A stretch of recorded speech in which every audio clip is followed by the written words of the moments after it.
turime stengtis kitame žmoguje matyti tokį patį žmogų kaip aš, kuris irgi taip pat yra abejojantis. Lygiai taip pat trokšta pripažinimo, meilės, kad jį išklausytų. Irgi nori geriau, visi mes norime to paties. Tai va, gebėjimas turėti kiek įmanoma daugiau empatijos ir kritiškai suprasti, kad mes visi šiaip jau esame netobuli. Pasaulis labai netobulas ir neaiškus. Bičiuliai, pasaulis aiškus niekada nebus. Susitaikykim su tuo. Tai normalu. Va, kam pasaulis yra visiškai aiškus, tie gimdo fašizmą. Kai kalbam apie saugumą, labai stipriai koncentruojamės, normalu, koncentruojamės į karo veiksmus, į Rusijos karą Ukrainoje, matom, kaip ten kas vyksta, galvojam apie gynybinius dalykus, apie gynybinę infrastruktūrą, kaip čia mes turim gintis. Svarbu. Bet saugumas susideda iš kur kas daugiau dedamųjų. Ir geriausias pavyzdys, tai aš manau, kad yra iš Ispanijos nesenas pavyzdys, kuomet tiesiog visoje šalyje dingo elektra. Didėjančių grėsmių akivaizdoje iškilo esminis klausimas – būti ar nebūti? Mes tikrai galime būti ir išlikti, jei veiksime kartu. Nepalaužiami kartu. Vieningas atsakas į kylančias grėsmes. Mes esame ilgalaikiam projekte, sakykim taip, ar ne, stiprindami save ir panašiai, tai mes turim turėti iš ko susistiprinti savo ir gynybos pajėgumus, ir atsparumą visose kitose srityse ir panašiai. Journal of the Economist 4 years ago said that we need to be radically moderate. I would say that we need to be radically European. That means that we're going to fight, we're going to spread our message both via normal channels, but also find the most relevant channels, which are relevant technologies, relevant content formats, which are relevant right now, and spread them back.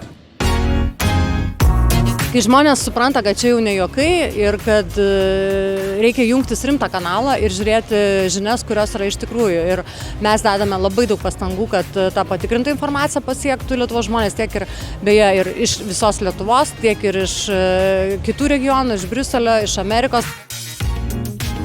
Gale dienos mes turime stiprinti save, didinti savo gynybos išlaidas, savo gynybos, stiprindami įsigijimus tiek iš savo pramonės įmonių, tiek iš Europos įmonių, tiek iš Amerikos įmonių, kad iš tikrųjų užtikrinti mūsų saugumą. Čia yra tik vienas iš įrankių, sakyčiau, rearmas, kurį turime išnaudoti iki galo. Jeigu norim taikos, turim ruoštis karui. Čia tas galioja šiais laikais. Dar vienas svarbus dalykas yra kryptingumas.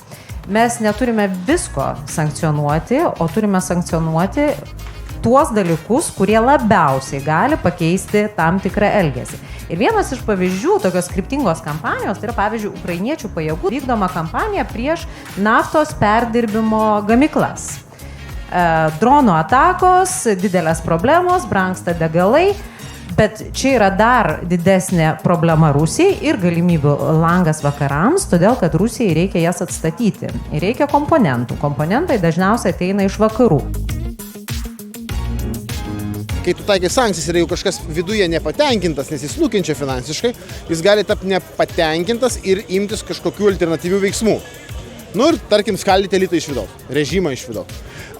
Nesu tikras, ar Rusija yra politbiuro modelis, nemanau, kad tai yra oligarchinis modelis, jis yra kol kas labiau primena vienasmenį modelį. Todėl dažnai būna netgi ir taip, kad tu taikai sankcijas, jos siaurini ir taip verti tuos, sakykime, veto veikėjus, pavadinkim akademiškai, ar ne, tos galios centrus, dar labiau netgi lojaliems likti Putinui. Toks yra niuansas, kurį reikia vertinti, bet kitos šities nėra, sankcijos. Sankcijos vienos nepakeis Rusijos elgesio, vien tik tais karinė amunicija pagalba nepakeis, jeigu nebus europiečių boots on the ground, jeigu mes suvokdami, priimdami sprendimus, kad mes rizikuojam savo vaikų, brolių, seserų ir pačių gyvybę ir siunčiam kovoti už Ukrainos laisvę ir vientisumą, kaip ir už savo laisvę ir vientisumą, Putinas toliau elgsis, kaip jis norės. Ir kas yra dabar svarbiausia? Pirmiausia, tai sukurti veiksmingas mūsų karinės pajėgas, kurios būtų gerai aprūpintos. Taip pat turėti gerai veikiančią oro gynybos sistemą, kuri būtų skirtingų sluoksnių, nuo antidroninės gynybos iki antiraketinių visų sistemų.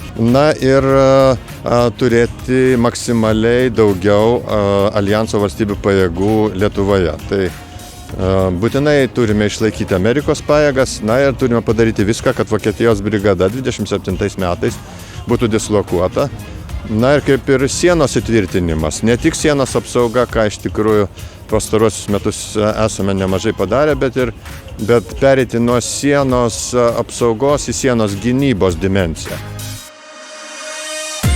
Tikrai mes elgiamės tiek, kiek galima būti atviriems ir suteikėm tos galimybės migrantams, kurie iš tikrųjų yra migrantai, ateiti pas mus. Bet šiandien mūsų siena yra tikrai gerai saugoma. Aš sakyčiau, kad turbūt pagrindinė užduotis yra visų pirma įsivardinti savo, kad ryšys tai nebėra kažkoks tai nišinis dalykas, kad ryšys yra realiai tas dalykas, kuris garantuoja mūsų visos visuomenės ir ekonomikos veikimą. Išjungus ryšį, realiai sustotų viskas nuo ligoninių iki mūsų gamybos, iki pačių pagrindinių funkcijų gyvybinių valstybės. Taip kad tą supratus, turbūt visai kitaip pažiūrėtumėm ir į ryšio saugumo užtikrinimą, kad tai nėra tik tai operatorių problema, tai yra iš tikrųjų kiekvienos valstybės ir iš tikrųjų Europos ir NATO problema, į kurią reikia atitinkamai investuoti ir spręsti kartu, o ne pasidalinus. Ypatingai, kada ES yra ypatingai technologiška bendruomenė, mūsų ekonomikos technologinės. Tai yra kaip degonės, kaip maisto visiškas. Tai jeigu kažkas tai bando neleis tau kvėpuoti, jeigu kažkas tai bando atimti iš tavęs maistą, vandenį, tu turi parodyti jėgą, kad tai yra blogai ir tu turi už save pakovoti. Tai yra ypatingai ir ta greita ir tas atpildas neišvengiamas turi visiems oponentam arba visiems piktavaliam būti signalas. Viskas. Daugiau, kad tu praplaukiai ir, kaip lietuviai sako, ingi durniai, sakai, aš čia netyčia ir gal kažkaip tai praslysiu, to neturi būti, jie turi būti suprasti viskas, tie laikai baigėsi. Do not stay silent, do not stay just, deeply concerned. This is one of my favorite political stances. So please do not, and I know you here do not, so this is just, this is just a call for the whole Europe. Be jokios abejonės, Europos komisijos pirmininkė von der Leyen nekartą yra pabrėžusi, kad mūsų pagalba Ukrainai yra ne tik mūsų moralinis imperatyvas, bet ir strateginis tikslas, nes nuo to, kaip baigsis tas karas, labai stipriai ir priklauso toliau Europos saugumas. Pirmas turbūt dalykas, kuris yra svarbus, tai pasirengimas 2030, tai yra postumis gynybos pramoniai tam, kad iš tikrųjų būtumėme stipresni, saugesni, galėtumėme geriau gintis ir saugumas susideda ir iš kritinės infrastruktūros apsaugos, ir iš kibernetinio saugumo. Visuose juose Europa yra labai aktyvi šiuo metu. Visiems jiems, mes apskritai turime Europos Sąjungoje didžiausia šiai dienai prioritetą, tai yra saugumo didinimo, užtikrinimo prioritetą. Žinojimas žmogų padaro ramiu. Tai žinojimas, ką tu darysi, savo vaidmens aiškus supratimas, kur aš judėsiu karo atveju ir ką aš veiksiu, kai prasidės karas. Tikiuosi, kad jis prasidės kažkada, kada jau mūsų kaulai bus supuvę, bet jis vis tiek kažkada bus. Tai jam tiesiog reikia ruoštis. Tai istorija mus moko, kad tai pasikartoja. Taip anksčiau ir vėliau tikrai pasikartos, bet reikia padaryti viską, kad tai pasikartotų kuo vėliau ir jeigu pasikartos, būtumėm pasiruošę. Pirmas dalykas, ES turi stengtis būti ekskliuzyviniu, labai stipriu klubu, nebijoti išmesti iš savo tarpo tuos, kurie elgiasi blogai ir nebijoti pakviesti tuos, kurie galbūt iš mūsų išstojo. Taip pat Europa turi suvokti savo jėgą, savo galią, ginkluotis, kitaip nebus. Tai štai Europa turi būti ta milžiniška karinė ir ekonominė galia, kuri rūpinasi demokratija. Tada tik tai demokratiniai dalykai, tada tik Europos pavyzdys bus veiksmingas. Tu ramiai miegi, tu esi saugus? Aš ramiai miegu, nes aš esu žmogus. Žmogus niekada nebus iki galo saugus, niekada nebus iki galo laimingas. Tai geriau jau miegoti ramiai, negu būti neramiam.